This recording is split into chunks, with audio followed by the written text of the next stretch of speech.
اعوذ باللہ من الشیطان الرجیم بسم اللہ الرحمن الرحیم۔ اللہ کے نام سے شروع جو بہت مہربان رحمت والا۔ الحمدللہ رب العالمین، سب خوبیاں اللہ کو جو مالک سارے جہان والوں کا۔ ساری خوبیاں، ساری تعریف کس کے لیے؟ اللہ کے لیے۔ اللہ کون بتایا گیا؟ اللہ پوری دنیا کا مالک، ٹھیک ہے۔ اب اس مالک کی شان کیا ہے؟ مالک کی شان کیا ہے؟ آگے آ رہا ہے الرحمن الرحیم، بہت مہربان رحمت والا۔ اللہ تعالیٰ بہت مہربان ہے، اتنا زیادہ مہربان ہے کہ جو اسے مانتا ہے اس کو بھی روزی دیتا ہے، جو نہیں مانتا ہے اس کو بھی روزی دیتا ہے وہ۔ اور اس کی مہربانی دیکھیے، جب بندے نیک کام کرتے ہیں، جب بندے نیک کام کرتے ہیں تو 1 کا 10 دیتا ہے، ٹھیک ہے، 1 کا 10 لکھا جاتا ہے۔ جب بندے گناہ کا کام کرتے ہیں تو 1 کا 1 ہی لکھا جاتا ہے۔ تو یہ ساری باتیں اللہ تعالیٰ کی مہربانیوں کی ہیں۔ اللہ تعالیٰ کی مہربانیوں کی حد اور انتہا نہیں ہے۔ پھر آگے ایک بات اور کہی جا رہی ہے، اللہ تعالیٰ بہت زیادہ مہربان ہے، اس کا مطلب ہرگز یہ نہیں ہوتا ہے کہ ہم جو چاہیں سو کریں، ٹھیک ہے۔ آگے آ رہا ہے، آگے پڑھنا چاہیے۔ مالکی یوم الدین، روز جزا کا مالک، یعنی قیامت کے دن کا مالک۔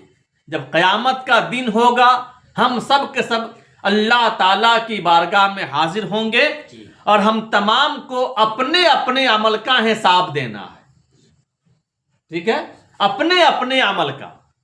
دوسرا کیا کر رہا ہے اس کا حساب ہم کو نہیں دینا ہے، اس لیے ہم کو اپنے حساب کی تیاری کرنی ہے، ہم کو اپنے حساب کی تیاری کرنی ہے۔ اور ایک اہم بات یہاں بتائی گئی تھی کہ قیامت میں جو حساب ہوگا، قیامت میں جو حساب و کتاب ہوگا، کس حساب سے حساب ہوگا؟ تو بتایا گیا تھا کہ جب سماج بیٹھتا ہے فیصلہ کرنے کے لیے تو سماج فیصلہ کرتا ہے اپنے حساب سے، ٹھیک ہے۔ یہی بات کورٹ میں چلی جائے تو کورٹ میں فیصلہ ہوگا کورٹ کے حساب سے۔ قیامت کے دن جب فیصلہ ہوگا تو نہ سماج کے حساب سے فیصلہ ہوگا اور نہ ہی کورٹ کے حساب سے فیصلہ ہوگا۔ قیامت کا فیصلہ اس قرآن کے حساب سے ہوگا۔ اس لیے ہم سب کو قرآن کے حساب سے قیامت کی تیاری کرنی چاہیے، قرآن کے حساب سے قیامت کی تیاری کرنی چاہیے۔ رب کے سامنے جانا ہے، ہمیں منہ دکھانا ہے، ہمیں منہ دکھانا ہے، اپنے عمل کا ہمیں حساب دینا ہے، ٹھیک ہے۔ اب جب یہ بات آ گئی تو اب سمجھ میں کیا آتا ہے؟ عبادت ضروری ہے، عبادت ضروری ہے، ٹھیک ہے۔ کیوں؟ اللہ تعالی مالک ہے اور مالک کو راضی کرنے والا کام کرنا ضروری ہے۔ اللہ تعالی مالک ہے، مالک کو راضی کرنے کے لیے عبادت کرنا ضروری ہے۔ مالک کو راضی کرنے کے لیے عبادت کرنا، بندگی کرنا ضروری ہے، ٹھیک ہے۔ اسی لیے کہا جا رہا ہے ایاک نعبد و ایاک نستعین، اے اللہ ہم تجھی کو پوجیں، عبادت کریں، بندگی کریں۔ لیکن ہے کیا معاملہ؟ یہ ہے کہ ہم بندگی کرنا چاہتے ہیں، بندگی کرنا لیکن کر نہیں پاتے ہیں۔ کیوں نہیں کر پاتے ہیں؟ وجہ یہ ہے کہ ہمارے اندر عقل بھی ہے، نفس بھی ہے۔ یہ نفس ہمیں روکتا ہے نیکیاں کرنے سے، ساتھ میں شیطان بھی پیچھے لگا ہوا ہے، شیطان بھی پیچھے لگا ہوا ہے نیکیوں سے روکنے کے لیے۔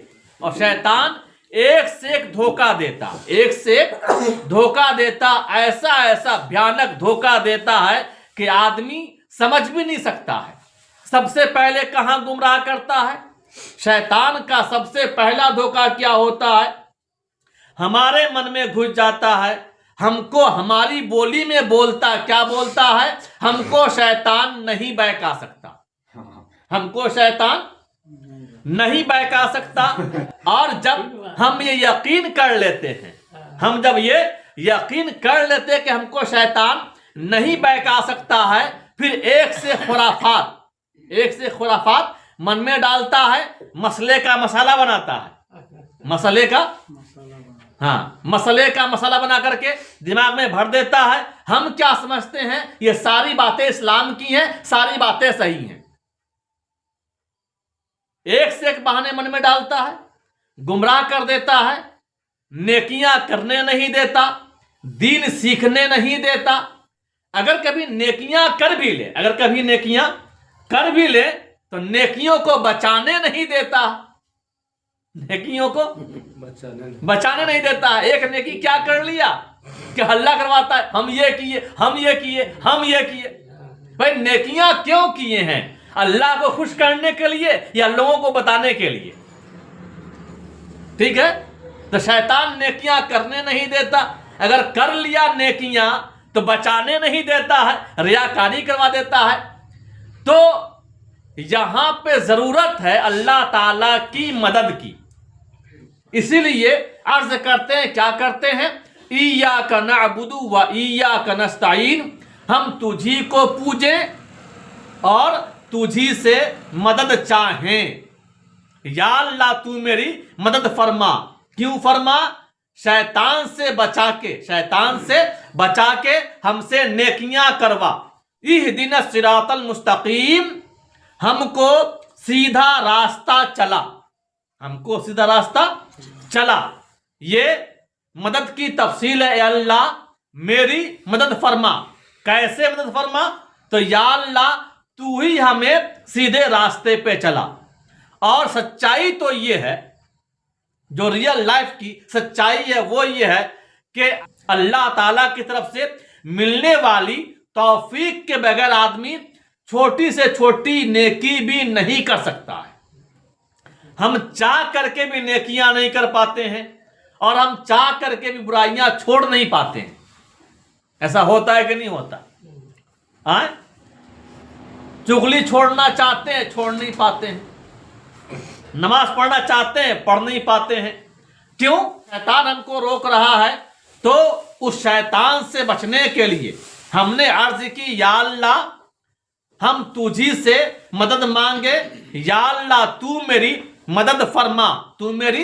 مدد فرما۔ کیسے مدد فرما؟ یا اللہ ہماری مدد اس طرح سے میری مدد فرما، اہدنا الصراط المستقیم، یا اللہ تو ہی ہمیں سیدھے راستے پہ چلا۔ ٹھیک ہے، بات سمجھ میں آ گئی اتنی؟ کیا کوئی دقت؟